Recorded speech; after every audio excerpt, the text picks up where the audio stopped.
여러분 혹시 뉴스를 통하여서 메뚜기 떼 습격에 관한 뉴스를 혹시 보신 적이 있으셨습니까?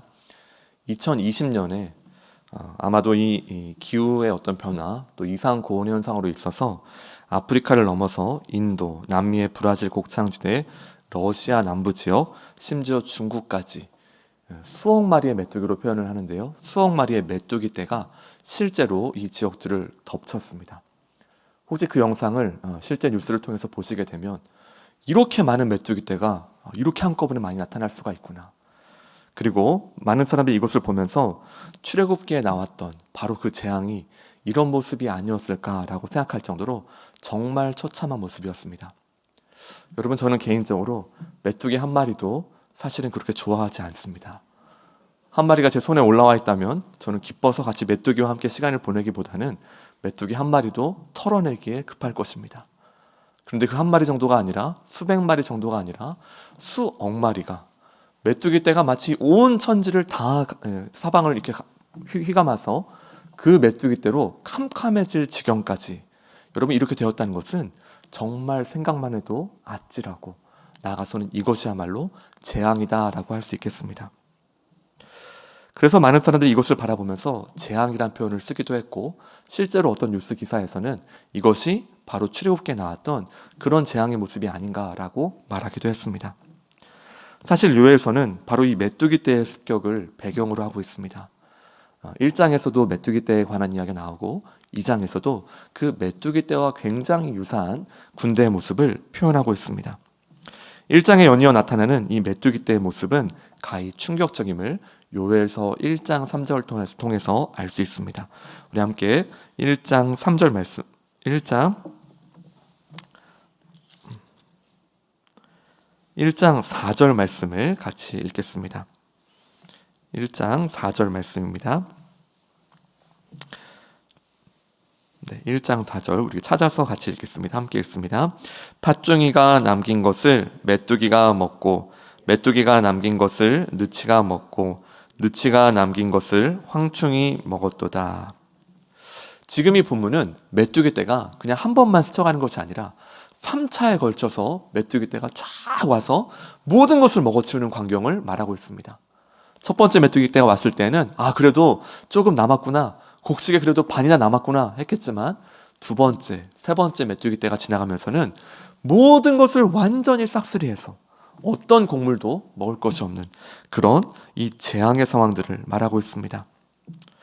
사실 이것은 멀리 생각할 것도 없이 전 세계에서 지금 이루어졌던 그 모습과 매우 유사하다고 할 수 있습니다. 그리고 이 상황 속에서 아마도 이스라엘 공동체 안에서는 많은 질문이 있었을 것입니다. 여러분이라면 어떤 질문이 마음에 있었겠습니까? 저라면 아마도 이 메뚜기 떼는 분명히 출애굽기에서 하나님이 이집트를 심판하실 때에 그들에 대한 심판의 도구로 이 메뚜기 떼를 사용하셨지. 그런데 그 메뚜기 떼를 사용하여서 왜 그 공격의 대상이 우리일까? 라는 질문을 가장 먼저 하지 않을까요? 하나님께서 분명히 이집트를 치실 때 이 메뚜기 떼를 사용하셨는데 어째서 그 이방 민족, 하나님을 믿지 않는 그 이방 민족에 대해서가 아니라 왜 그 공격의 방향이 우리를 향하셔서 우리를 치고 계시는가에 대해 질문했을 것입니다. 더 슬픈 것은 왜 그런지를 모른다는 것입니다. 여러분, 무언가 이유를 안다면요, 차라리 낫습니다. 왜 이렇게 혼나고 왜 이렇게 맞는지 어떤 이런 재앙의 이유를 분명히 안다면 사실은 차라리 마음 편할 것입니다. 나는 그렇게 죄를 지었어, 나는 그렇게 잘못했어 라고 말할 수 있겠지요. 그러나 요엘서의 특이한 점은 그 이유가 무엇인지에 대해서 다른 소현서와 다르게 명확하게 말하지 않는다는 점이 특징입니다. 2장에서도 이어서 1장과 매우 유사한 습격이 나타납니다. 어떤 학자들은 이것도 또한 메뚜기 떼의 모습이다 라고 합니다만, 그러나 이 모습에서는 메뚜기 떼의 묘사와는 달리 잘 훈련된 군대의 모습으로 보여집니다. 요엘서 2장 4절부터 6절의 말씀을 함께 읽도록 하겠습니다. 그의 모양은 말 같고 그 달리는 것은 기병 같으며 그들이 산꼭대기에서 뛰는 소리는 병거 소리와도 같고 불꽃이 건물을 사르는 소리와도 같으며 강한 군사가 줄을 버리고 싸우는 것 같으니 그 앞에서 백성들이 질리고 무리의 낯빛이 하얘졌도다. 아멘. 여기에서 나타난 이 2장의 모습은 1장에 있었던 메뚜기 떼의 모습과는 사실 많은 부분이 다름을 보게 됩니다. 무엇을 말하고 있습니까? 기병 같고 병거 소리와 같고 강한 군사가 줄을 벌이고 싸우는 것 같으니, 다시 말해 굉장히 많은, 메뚜기 떼와 같이 굉장히 많은 군대가 이스라엘 공동체 가운데에서 쳐들어오는 모습을 보여주고 있습니다. 강한 군대가 쳐들어오고 있고 오와 열을 갖추어서 다른 본문에는 서로 부딪히지도 않고 질서정연하게 진군의 진군을 거듭하고 창문과 모든 성벽을 삭삭삭 넘어서 어느샌가 우리 앞까지 들어와 있는 이 군대를 묘사하고 있습니다. 다시 한번 이 본문의 내용 가운데 그 공격 대상은 어디인지를 요엘서 2장 1절 말씀을 통하여 확인하겠습니다. 2장 1절 함께 읽습니다. 시온에서 나팔을 불며 나의 거룩한 산에서 경고의 소리를 질러 이 땅 주민들로 다 떨게 할지니 이는 여호와의 날이 이르게 됨이니라. 이제 임박하였으니. 다시 한번 이 본문에서도 그 군대가 진격해서 다가오는 대상은 저 이방 민족, 저 다른 하나님을 믿지 않는 우상을 섬기는 그런 사람들이 아니라 명확하게 시온을 향하고 있음을 말합니다. 특별히 이스라엘 공동체에는 어떤 마음을 갖고 있었냐면, 여호와의 날이라고 할 때에는 하나님께서 이방의 모든 민족들을 진멸하시고 유대 공동체를 온전히 회복하시는 날로서 생각하고 있었습니다. 그래서 언제 그 여호와의 날이 올 것인가, 여호와의 날만 온다면 유대 공동체가 무언가 회복이 되고, 특별히 그들의 회복 가운데에는 정치적인 회복을 기대하고 있었지요. 그래서 여호와의 날이 오기만 하면 모든 압제로부터, 모든 어려움으로부터 완전히 해방되는 그 날을 기대했던 것입니다. 그런데 요엘서 2장 1절 그리고 전반적인 내용은 무엇을 말하고 있습니까?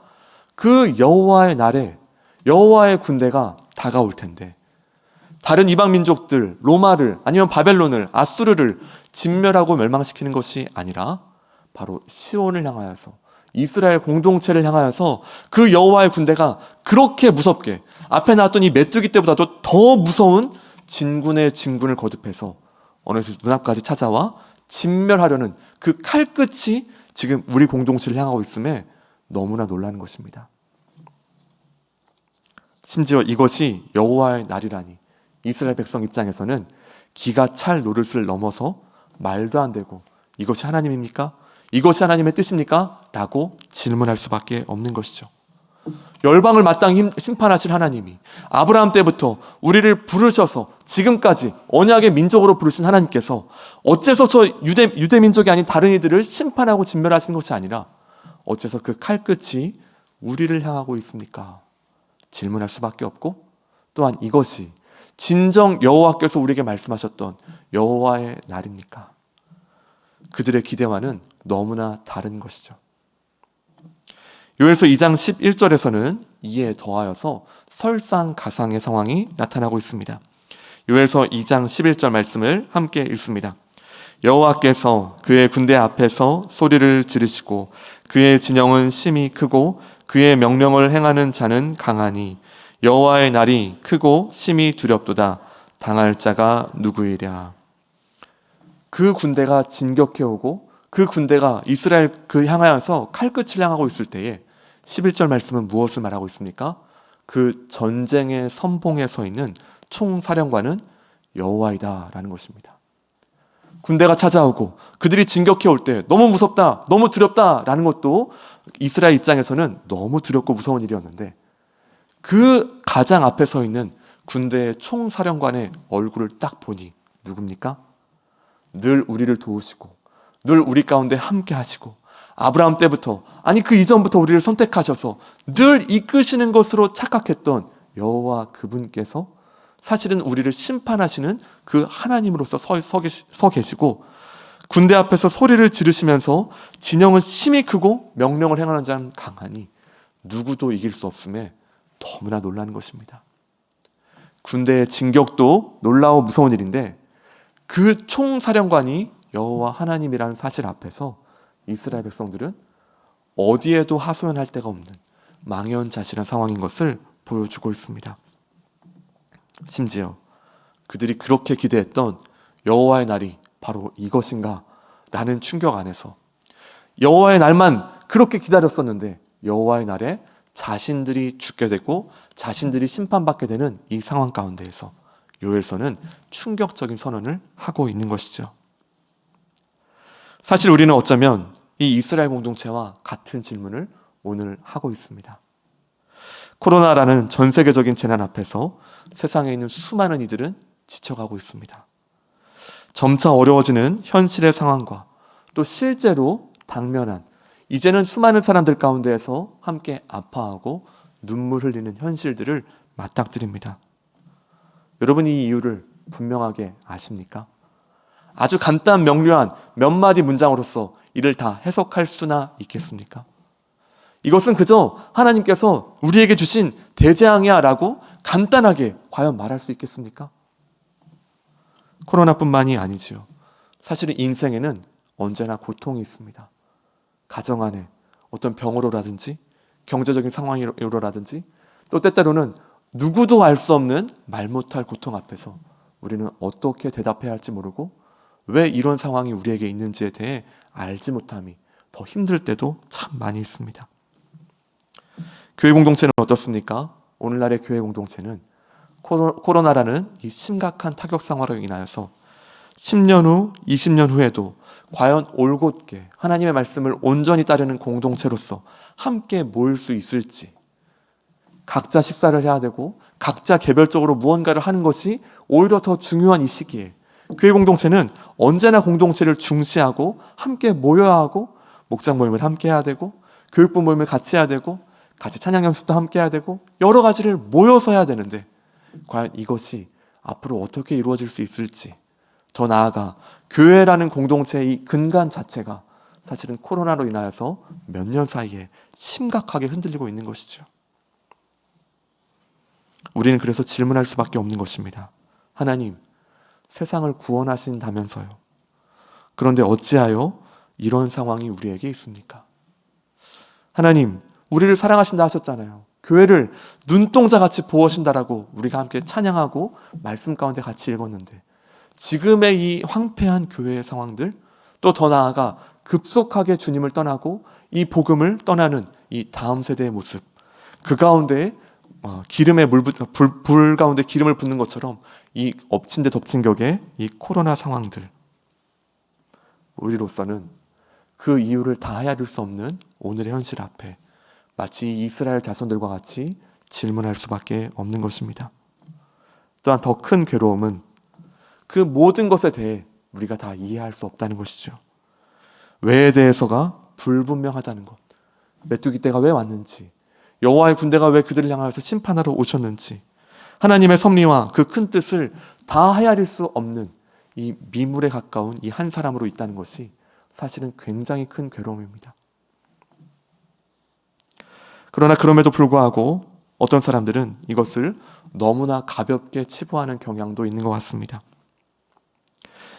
예수님께서 길을 걸어가실 때 한 맹인을 보았지요. 그 맹인은 그 당시 사람들이 보았을 때에 그 사람의 죄 때문에 맹인 되었다고 생각했습니다. 심지어 제자들도 어떻게 생각했습니까? 이 사람의 맹인됨은 이 사람이 죄인이든지 그 부모가 죄인이니까 이런 어려움이 있는 거야 라고 판단하고 맹인이 앞에 있는 상황 가운데에서 그 맹인의 마음을 후벼 파는 말을 사실은 그 제자들이 예수님과 함께 나눈 것이죠. 예수님, 이 사람 맹인입니다. 이 사람 죄 때문입니까? 이 부모의 죄 때문입니까? 오늘날에 우리는 사실은 다 헤아릴 수 없는 이 모든 인생의 여러 가지들을 아주 간단한 수학처럼, 아주 간단한 공식으로 해결하려는 경향이 너무나 많습니다. 그때 예수님은 어떻게 말씀하십니까? 이것은 그의 죄도 아니고 그 부모의 죄도 아니라 하나님의 영광을 드러내시기 위해서 이 사람이 맹인되었다라는 놀라운 대답을 하시죠. 그러므로 여러분, 우리는 지금의 이 현실을 바라보면서 오히려 도리어 이렇게 말해야 하는 것이 정직한 대답인 것입니다. 하나님, 우리는 다 알 수 없습니다. 하나님, 우리는 한계가 있는 존재입니다. 하나님, 이제야 우리가 하나님의 크심을 인정합니다. 하나님이 살라 하시면 사는 것이 인생이요, 하나님께서 모든 주권을 가지신 것이 곧 그분이 우리가 믿는 하나님이시다라는 것이 더 올바른 고백임을 이제야 알아차리게 되는 것입니다. 그리고 그제서야 우리는 무엇을 말해야 하겠습니까? 다 알 수 없지만, 그러나 이 상황 가운데에 주께서 우리에게 무엇을 말씀하시는지 우리가 다 이해할 수 없을지라도 우리에게 요구하시는 바, 이 교회 공동체가 다시금 회복돼야 될 그 지점이 어디인지 주여 말씀하여 주시옵소서. 이것이 아니고는 우리가 살 수조차 없겠나이다 라는 것이 마땅한 고백일 것입니다. 이스라엘 공동체도 그 총사령관을 바라보면서 그분이 하나님이심을 알았을 때에 너무나 놀라고, 아니 하나님이 우리를 배반하셨나? 나는 단 한 번도 하나님을 떠난 적이 없는데 어째서 하나님이 이런 일이 있는가? 라고 질문할 그때에, 또한 여호와께서 어떻게 우리 가운데 이런 일을 행하시며 여호와의 날이 고작 이런 겁니까? 라고 말하는 그때에 피 맺힌 절규와 아비규환의 현장 가운데에서 온 백성이, 온 가족이, 사랑하는 아들이, 딸이 눈물과 탄식 가운데 슬퍼하고 있는 그 현장 가운데에서 하나님께서는 그제서야 진심을 드러내어 말씀하십니다. 요엘서 2장 12절부터 13절 상반절까지의 말씀을 같이 읽습니다. 여호와의 말씀에 너희는 이제라도 금식하고 울며 애통하고 마음을 다하여 내게로 돌아오라 하셨나니 너희는 옷을 찢지 말고 마음을 찢고 너희 하나님 여호와께로 돌아올지어다. 아멘. 하나님은 이스라엘 공동체에게 말씀하십니다. 너희는 이제라도. 무엇을 말합니까? 많이 늦었다는 것입니다. 사실은 그 한참 전에 너희는 돌아왔어야 된다는 것입니다. 너무너무 늦었고, 너무너무 오랜 징계를 받았고, 너무너무 너희들이 깨닫는 것이 늦었고, 너희들의 영적인 눈은 감겨져 있었고, 하나님의 뜻과 하나님의 마음에 대해 관심을 갖지 아니하고 그저 내 살 길, 우리가 나아가야 할 길, 여기에만 관심을 두다 보니 하나님의 마음과 계획은 알지 못한 채 오늘의 현실에 함몰되어서 거기에 그저 살아갔던 것이 바로 너희였다는 것을 말하고 있습니다. 요엘서에는 모든 것을 다 상세하게 기술하고 있지는 않지만 하나님을 떠나서 그분을 우습게 여기고 주변의 우상들을 섬겼으며 또한 그저 하나님도 우린 다 잘 섬겼어. 이스라엘 공동체는 말로써 생각으로써 하나님을 떠난 적이 단 한 번도 없습니다. 그 당시에 있었던 이스라엘 공동체 누구에게든 물어보십시오. 당신 하나님을 믿고 있습니까? 라고 질문한다면 나는 하나님을 믿고 있습니다. 오늘도 제사를 드리고 오는 길입니다. 오늘도 하나님을 믿기에 이 제사와 이 모든 것을 행하고 있습니다. 문제는 무엇입니까? 하나님만을 섬긴 것이 아니라 언제나 그들은 하나님도 섬겼습니다. 하나님을 그렇게 믿지만 그러나 인생 가운데 어려움이 찾아오고 무언가 비가 내리지 않을 때 비를 내리는 바알신이라면 내가 직접 그의 제단의 앞에 가진 않을지라도 그 바알이라면 무언가 좀 나에게 무언가 주지 않을까? 아세라신이라면 지금 우리 가정 가운데 아이가 없는데 다산할 수 있도록 무언가 아세라가 도와주지 않을까? 라는 그 틈새로 어느샌가 그들의 마음 가운데에는 우상이 가득 찼고 하나님만을 섬기는 것이 이스라엘 공동체의 정체성이요 마땅한 자리였음에도 불구하고 하나님도 섬기다가 점점점 그 하나님에 대한 것은 그저 제사만 남고 그저 형식만 남아서 나는 하나님을 믿습니다 라고 할 때 그 고백 가운데는 나는 온갖 우상들을 이 세상의 모든 가치관과 이 세계관을 다 받아들인 채 그저 몸만 왔다 갔다 합니다 라는 그들의 고백으로 그렇게 축소되었던 것입니다.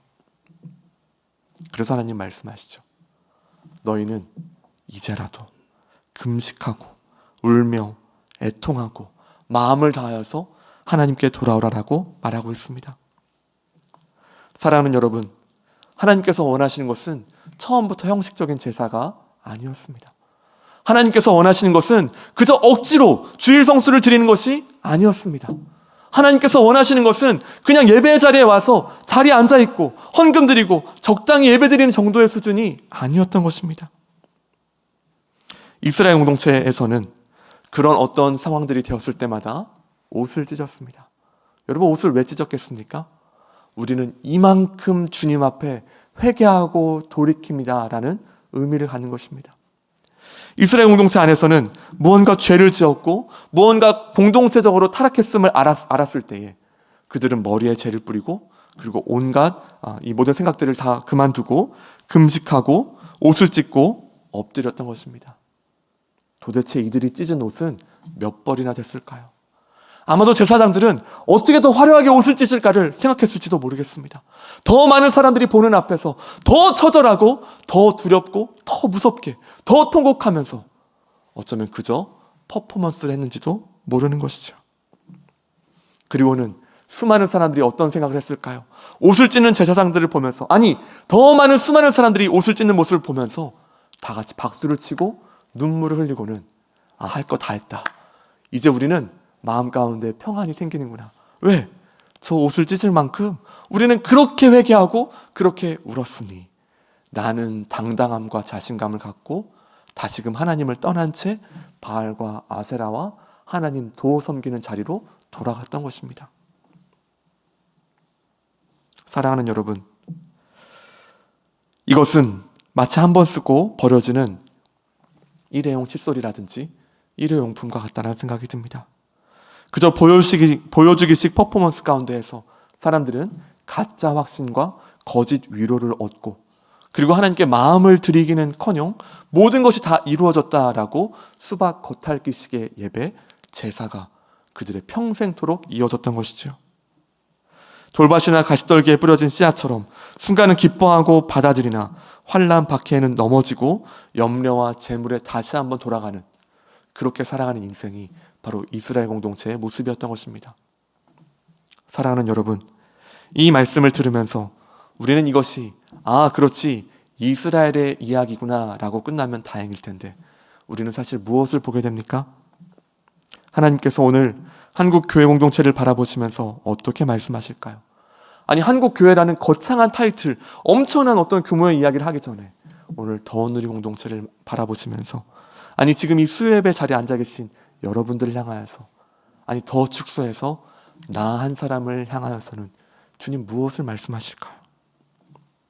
하나님, 왜 이런 상황입니까? 도대체 내가 무엇을 그렇게 잘못했습니까? 우리를 사랑하신다면서 이런 고통은 왜 있습니까? 라고 질문하고 있는 우리를 향하여서 하나님은 오히려 어떻게 대답하고 계십니까? 옷은 그만 찢고 마음 찢으라 말씀하십니다. 예배의 자리에 그저 자리에 앉는 것 그만하고 진정으로 하나님을 진짜로 기뻐하고 진정으로 하나님을 진짜로 사랑함 가운데 예배하라 하십니다. 여호와께 돌아가자 노래만 하지 말고 정말 마음으로 이 죄악이 하나님을 떠나서 이 땅 가운데 있는 모든 가치관을 따라가는 것이 얼마나 무서운 것인지를 처절하게 알고 주 앞에 돌아오라라고 말씀하십니다. 하나님을 사랑한다라고 말하면서 이스라엘 공동체 하나님 도 사랑한다고 말했던 것처럼 실상은 똑같은 이 세상적 가치를 추구하고 어떻게 하면 이 경쟁의 구조 가운데 더 짓밟고 올라서는 내 자녀를 키워낼 것인가 라고 하는 우리의 마음들 똑똑히 직면하고 돌아오라라고 말씀하실 것입니다. 옷 찢기 전에, 퍼포먼스를 하기 전에, 겉으로 보여지는 것 하기 전에 너희의 마음의 눈을 열어서 진정으로 아버지께서 원하신 것이 무엇인지를 분명히 똑똑히 보고 그 가운데에서 주님 앞으로 너희 마음이 돌아오라라고 말씀하십니다. 바로 이것이 오늘 우리를 향하신 하나님의 말씀이요, 코로나와 오늘날의 수많은 현실들은 그렇게 돌아오라라고 더 크게 말하고 있습니다. 만약 정말 우리가 그저 옷만을 찢는 것을 멈추고 진정 마음을 올려드릴 때, 하나님, 우리가 정말 이제 마음을 찢으며 주께 나아갑니다 라고 할 때에 하나님은 어떻게 행하신다라고 약속하십니까? 요엘서 2장 13절 하반절과 14절 말씀을 같이 읽습니다. 그는 은혜로우시며 자비로우시며 노하기를 더디하시며 인애가 크시사 뜻을 돌이켜 재앙을 내리지 아니하시나니 주께서 혹시 마음과 뜻을 돌이키시고 그 뒤에 복을 내리사 너희 하나님 여호와께 소제와 전제를 드리게 하지 아니하실는지 누가 알겠느냐. 오늘 본문은 요엘의 고백입니다. 요엘은 이렇게 쉽게 말하지 않습니다. 너희들 회개해라. 회개하면 다 용서하실 것이다. 용서는 따놓은 당상이다. 하나님은 우리가 나아가기만 하면 무조건 용서라는 것을 주시는 자동 용서 자판기다라고 말하지 않습니다. 오히려 무엇을 말합니까?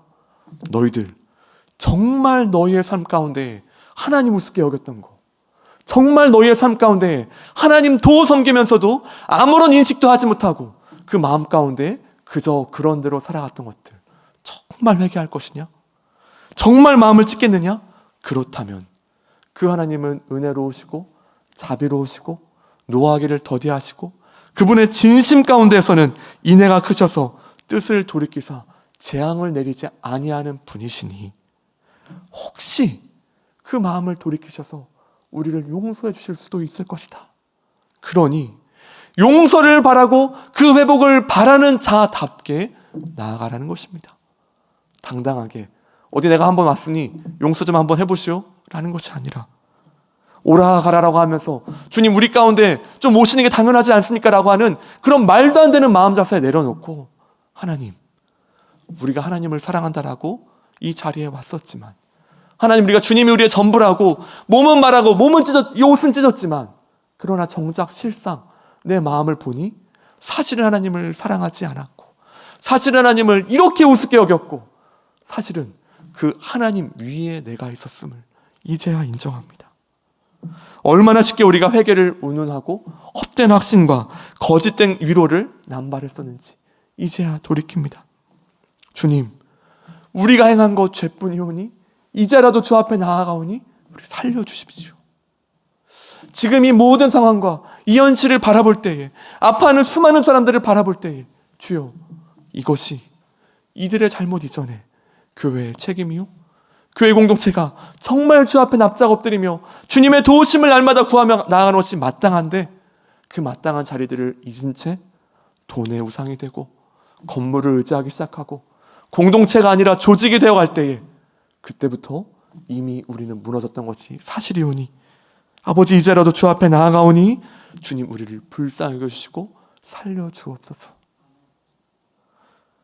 정말 그 마음으로 정말 온전히 마음을 찢으며 나아올 때에 용서하시는 주권과 절대적인 권한은 오직 하나님 앞에 있다는 것입니다. 우리는 너무나 쉽게 옷을 많이 찢었던 것입니다. 너무나 쉽게 회개를 운운했던 탓에 이제는 더 이상 회개하자라는 말을 들을지라도 그제 얼마 전에 했던 회개 한 번 더 하지 뭐 이번에도 또 한 번 더 옷을 찢으면 돌아갈 때 좀 마음 편하니까 라는 값싼 회개가 교회 안에 너무나 성행하고 있습니다. 그러니 빛과 소금의 삶도 없는 것이죠. 그저 그런 세상 사람들처럼 그저 그런 그리스도인이 대량으로 양상될 뿐입니다. 그러니 수많은 사람들이 교회를 바라보면서 손가락질하는 것은 오히려 이것은 우리가 그들의 목소리를 무시할 것이 아니라 교회에 대한 경고입니다. 왜 다음 세대들이 교회를 떠나겠습니까? 왜 수많은 사람들이 교회를 바라보면서 더 이상 여기엔 소망이 없어라고 말하겠습니까? 몰상식한 태도와 더 예의가 없고 더 사랑함이 없고 그저 말로만 그저 입술로만 말하는 것에 사람들은 진절머리가 나는 것입니다. 사람들만 그렇겠습니까? 하나님은 우리의 중심을 이 밖의 사람들보다 꿰뚫어 보시는 분이십니다. 다행히도 그 하나님께서 나의 본심은 너희들을 징계하고 멸망시키는 것이 아니다 라고 말씀하십니다. 그러니 이제라도 정말 주 앞에 돌아와서 주님 이제라도 우리의 마음을 찢으며 주님께 나아갑니다. 주님 우리를 살려주시지 아니하시면 우리는 단 하루도 살 수 없습니다. 우리의 생명도 단 한 호흡도 주님으로부터 왔고 모든 것 주님의 것입니다 라는 그 고백으로 주님께서는 오늘 부르고 계십니다. 이어지는 15절부터 17절 말씀에서는 이보다 급한 일을 없음을 말하고 있습니다. 우리 15절부터 17절 말씀 함께 읽습니다. 너희는 시온에서 나팔을 불어 거룩한 금식일을 정하고 성회를 소집하라. 백성을 모아 그 모임을 거룩하게 하고 장로들을 모으며 어린이와 젖 먹는 자를 모으며 신랑을 그 방에서 나오게 하며 신부도 그 신방에서 나오게 하고 여호와를 섬기는 제사장들은 낭실과 제단 사이에서 울며 이르기를 여호와여 주의 백성을 불쌍히 여기소서. 주의 기업을 욕되게 하여 나라들로 그들을 관할하지 못하게 하옵소서. 어찌하여 이방인으로 그들의 하나님이 어디 있느냐 말하게 하겠나이까 할지어다. 아멘. 요엘서는 이 진정한 회복, 마음을 찢는 회복은 단 한 사람의 어떤 결단으로만 끝나는 것이 아니라 공동체의 회개가 있어야 함을 말하고 있습니다. 나팔을 불어서 하루를 금식일로 정해야 한다는 것입니다. 여러분, 이 금식일을 정할 때 사람들 무슨 말 하겠습니까? 나는 오늘 회사에 가서 해야 될 중요한 스케줄이 있습니다. 나는 지금 하고 있는 수많은 일들이 있습니다. 내가 아니면 누가 일을 하겠습니까? 내가 가진 계획이 있습니다. 나는 지금 이보다 더 급한 일이 너무나 많습니다 라고 하는 수많은 사람들에게 그거 그만하고 나팔을 불어서 금식일로 정하라고 말합니다. 그리고 그 모임에는 어린이와 젖 먹는 자들, 다시 말해 남녀노소 모든 사람을 물어나고 다 나와야 함을 말하고 있습니다. 그만큼 중요하고 그만큼 공동체가 간절히 깨달아야 할 가장 중요한 메시지는 옷을 찢는 것이 아니라 마음을 찢어야 함을 말하고 있습니다. 너무나 단순하고 명료한 이 한 문장 가운데 사실은 하나님의 진심이 담겨져 있는 것이죠. 그리고 여기에 충격적인 사실은 신랑과 신부, 갓 결혼한 신랑과 신부도 나와야 한다는 것입니다. 신명기 24장 5절에는 이렇게 말하고 있습니다. 사람이 새로이 아내를 맞이하였으면 그를 군대로 내보내지 말 것이요 아무 직무도 그에게 맡기지 말 것이며 그는 1년 동안 한가하게 집에 있으면서 그가 맞이한 아내를 즐겁게 할지니라. 신명기 24장 5절은 전쟁이나 군대를 소집할 때에 적어도 1년 정도는 결혼해서 이제 신혼부부가 된 가정 가운데 이 남자는 전쟁에도 그 군대 가운데에도 소집하지 말 것을 말하고 있습니다. 왜 그러냐면 그만큼 가정을 회복하고 그 가정 가운데 그 기초를 세우는 것은 너무나 중요하기 때문입니다. 이보다 중요한 일이 없음을 신명기 말씀은 말하고 있지요. 그런데 오늘 이 요엘서는 무엇을 말하고 있습니까? 그 신랑도 그 신부도 다 나오라고 말하고 있습니다. 이보다 급한 일이 없고 이보다 우선순위가 없다라고 말하고 있습니다. 사랑하는 여러분, 오늘 본문에 의거해서 여러분에게 질문드립니다. 우리의 우선순위는 어디에 있습니까? 여러분 마음 가운데 무엇이 그리 급해서 무엇이 그렇게 동동 구르기에 오늘의 삶을 살아가고 계십니까? 주님 말씀하십니다. 오늘의 상황 가운데에서 하나님 앞에서 마음을 찢는 것보다 더 급한 것은 없다. 그저 한 사람이 아니라 공동체 전체가 다시 한번 주님 우리를 불쌍히 여주시옵소서라는 그 고백보다 더 중요한 것, 더 급한 것은 아예 없다라고 말하고 있습니다. 너희가 정말 살기를 원한다면 공동체 전체가 더 이상 옷을 찢는 것은 그만하고 우리의 전심을 다하여서 여호와여 우리를 불쌍히 여겨 주시옵소서. 특별히 공동체 리더들부터 제사장들부터 목사들부터 중직자들부터 정말 하나님 앞에서 맡기신 바가 있다면 그들부터 엎드려야 함을 성경은 무겁게 말하고 있습니다. 2장 17절 말씀은 그래서 그 기도에 구체적인 내용이 나와 있는 것이죠. 17절 말씀 제가 다시 한번 읽겠습니다. 여호와를 섬기는 제사장들은 낭실과 제단 사이에서 울며 이르기를 여호와여 주의 백성을 불쌍히 여기소서. 주의 기업을 욕되게 하여 나라들로 그들을 관할하지 못하게 하옵소서. 어찌하여 이방인으로 그들의 하나님이 어디 있느냐 말하게 하겠나이까 할지어다. 그 기도의 중심에는 여호와 앞에 함께하는 제사장들이 있는 것입니다. 다시 한번 주 앞에 나와서 하나님만이 우리의 전부이심을 고백하면서 그 기도의 가운데 무엇이 있습니까? 여호와여 주의 백성을 불쌍히 여기소서라고 기도하라라고 말하고 있습니다. 우리가 죄인입니다. 우리가 주 앞에 범죄하였습니다. 하나님 도 섬기고 이스라엘 공동체의 모습이 곧 우리의 모습입니다라는 그 고백을 공동체의 리더들과 함께 온 교회 공동체가 다시 한번 해야 될 때가 바로 오늘임을 하나님은 코로나와 오늘 우리가 맞닥뜨리는 수많은 현실을 통하여서 더 크게 말하고 계십니다. 사랑하는 여러분, 여러분은 오늘 그래서 정말 마음을 찢고 있습니까? 사실 우리가 조금 실수가 많고 갖춘 것 없고 예배 가운데 어떤 음이 틀리거나 아니면 어떤 실수가 있어도 다 괜찮습니다. 주님은 오히려 우리의 마음을 찢으라고 말씀하십니다. 사실 오늘의 메뚜기 때는 코로나뿐만이 아니죠. 오늘을 살아가는 현실 속에 젊은이들은 소망을 잃어가고 또 나이가 있으신 분들은 점점 나이가 들어감에 따라 꿈을 잃어버립니다. 요엘서 후반부에는 분명히 말하고 있습니다. 마지막 날에 내가 하나님의 영을 부어주리니 청년들은 환상을 보고 아비들은 꿈을 꾸리라 약속하셨습니다. 그러나 이 말씀은 이 세상이라는 거대한 메뚜기 떼 앞에서 다 먹혀져 버린 것만 같습니다.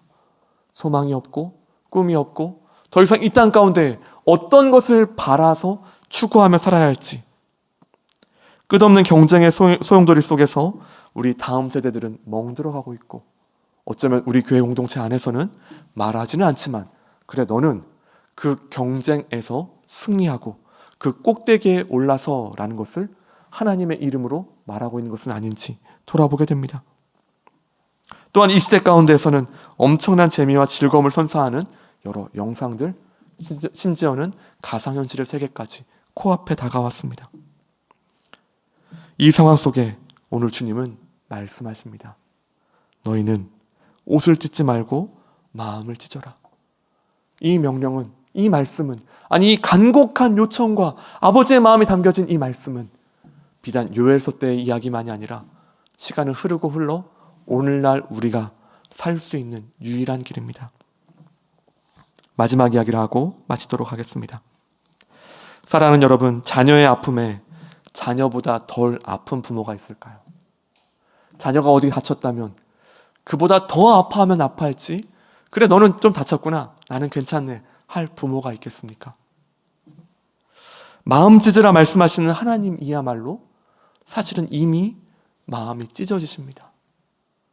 이스라엘 공동체를 바라보면서 그들을 향하여서 심판하실 수밖에 없는 그 여호와의 군대를 이끄시는 여호와께서 이들을 진멸할 수밖에 없는 그 이스라엘 공동체 가운데 무너짐을 바라보시면서 동시에 가장 아파하시고 마음 찢어지시는 분이 바로 우리 하나님이십니다. 오늘날에 우리는 어느샌가 너무나 감각 없는 자가 되어서 이 시대를 향하신 하나님의 눈물을 전혀 알지 못합니다. 오늘날의 현실 가운데 하나님이 얼마나 마음 아파하시고 이 모든 세상 가운데에서 수많은 이들이 눈물을 흘릴 때에 더 아파하시고 더 괴로워하시고 수많은 이들의 고통 가운데 더 괴로워하시면서 공감하시는 그 하나님이심을 우리는 알지 못하고 있습니다. 그 고통과 슬픔에 하나님은 마음을 찢으셨을 뿐만 아니라 몸도 찢으셨습니다. 마음을 찢으신 하나님께서는 예수 그리스도께서 이 땅의 죽으심을 통해 그 몸을 찢으시고 이를 통하여서 내가 너희를 얼마나 사랑하는지, 너희가 얼마나 돌아오기를 원하시는지 몸을 찢음으로써 보여주셨습니다.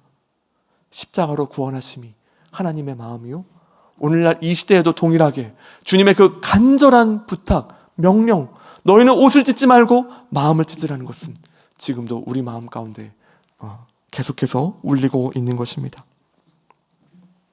이 짧은 말씀 안에 하나님의 간곡한 진심이 담겨져 있습니다. 사랑하는 여러분, 우리가 정말 그 하나님의 마음을 아신다면, 이미 먼저 마음을 찢으신 분이 하나님이심을 안다면 한순간의 감정적 혈기로 옷만 찢는 신앙인이 아니라 다시금 진실하게 우리는 과연 어디를 향하여 나아가고 있는지 돌아봐야 할 것입니다. 겉으로만 보여지는 그런 겉핥기식의 예배는 이제 그만두고 진정 마음을 돌이키고 삶의 방향이 바뀌어지며 우리의 가치관과 너무나 깊이 들어와 있는 이 세상의 이 모든 것들을 주 앞에 회개하고 돌이켜야 할 것입니다.